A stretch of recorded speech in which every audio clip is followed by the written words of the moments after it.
all law-abiding citizens along with their property. Last night we saw property destroyed, and today people who returned to those businesses to return for their jobs were left to clean up the remnants of those crimes.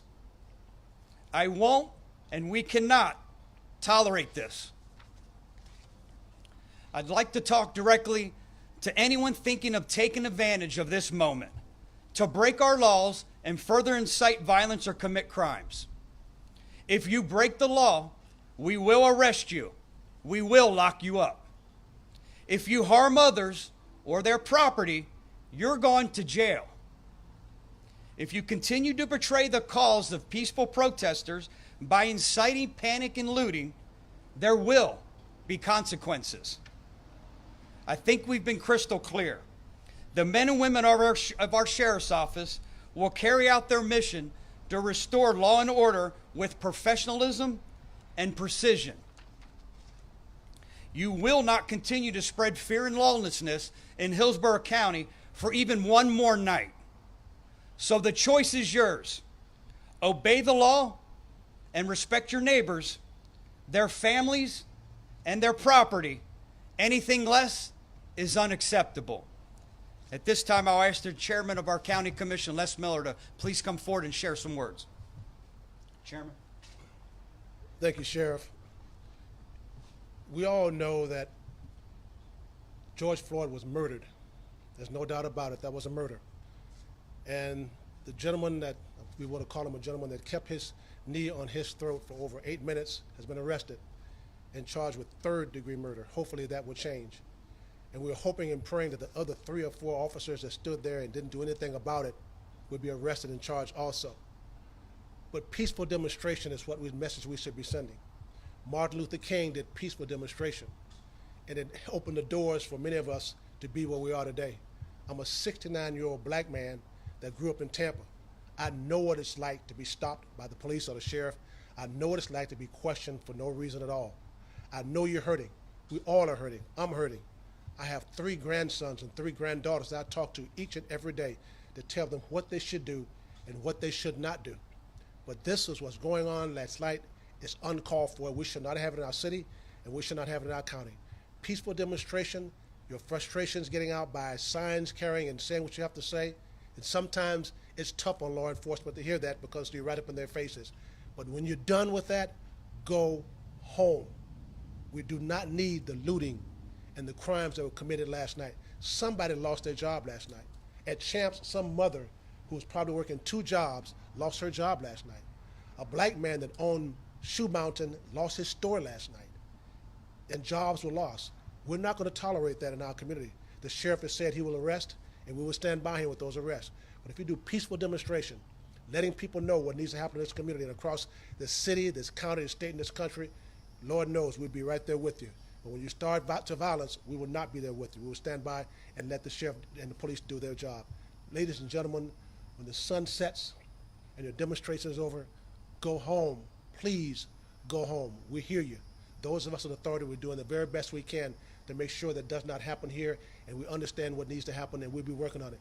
But please go home. Those that won't go home and want to do the looting and the breaking in and breaking the laws, you're going to jail. You're going to jail. So please understand that. Ladies and gentlemen, I understand the pain. I saw you before. I'm a 69-year-old black man. I've been called a nigger before. I was called a nigger when I wore the United States uniform of the Air Force. I took an oath to die for this country. I was called a nigger in Illinois. April 19th of this year, because I put in place with the emergency policy group a curfew in this county. I was called a Nazi nigger. And I know the pain, I know it hurts. But that's not the way to get me upset, and I'm not going to get upset that way. I'm going to continue to work as hard as I possibly can as an old man to bring peace, harmony to this county and to this city. And I want everyone out there, as people have demonstrated, to do the same thing. But if you break the law, you go into jail. That's the bottom line. Sheriff. I'm sorry, Mr. Van Lewis. Hello, everyone. The Hillsborough County branch recognized the tension, the emotion, created by the response of George Floyd. We encourage folks to protest and respond to the situation in a rational and productive manner. We also appreciate the pressure being felt by local leaders, law enforcement. We recognize and appreciate the measured and intentional response to what occurred at University area last night. We are opposed to looting, destruction, and violence. The most effective response to the community is use the tool to go out and vote.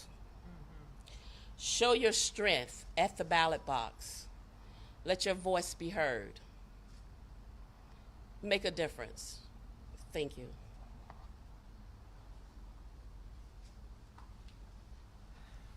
Thank you. I'm Florida State Representative Fentress Driscoll, and I stand here with my community leaders and colleagues today to ask for a stop to the violence. Now, I appreciate the young people, especially the young people who have stepped up to make their voices heard.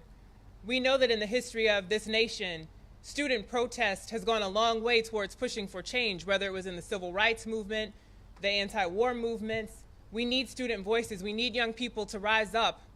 And when I look at the imagery and I see the diversity in the crowds that are rising up to let their voices be heard, it actually makes me proud and think about how far we have come as a country. But after the smoke settles and the dust settles, we have to think about what is next. What do we really want out of this?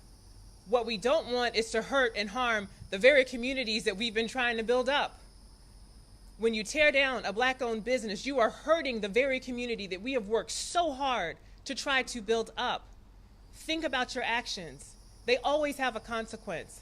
You just heard the president of the local branch of the NAACP tell you to get out and vote.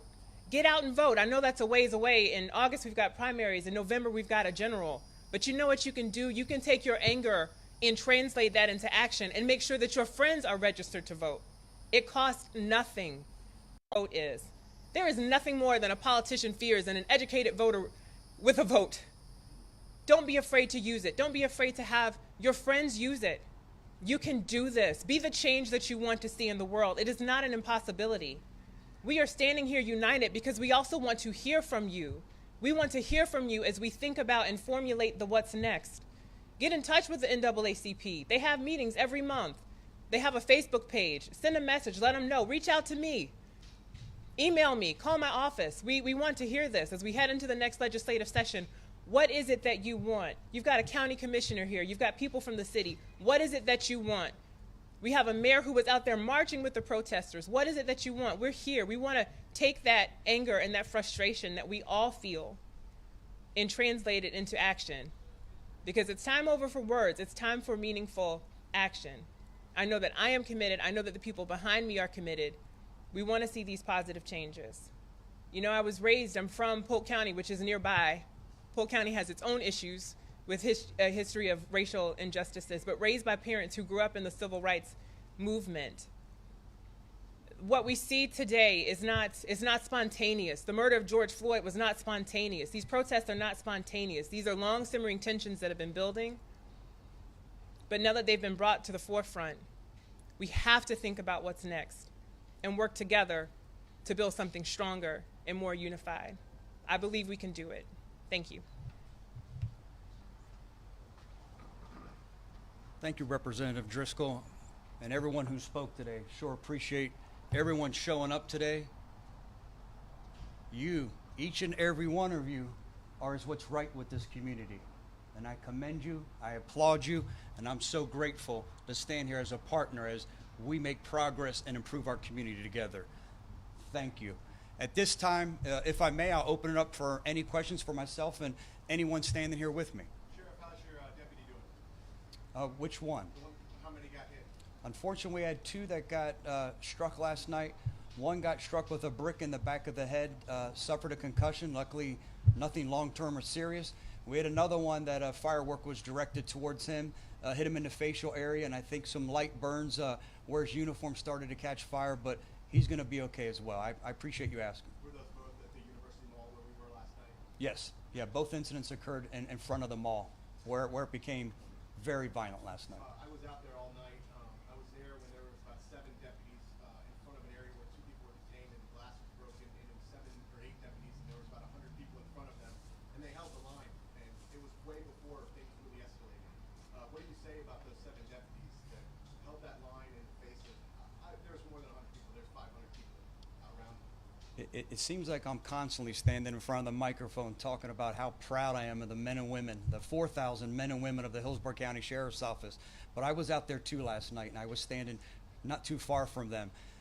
And I tell you what, to watch their professionalism, to watch how patient they were, to watch their restraint, made me the most proudest I've ever been as a Hillsborough County Sheriff.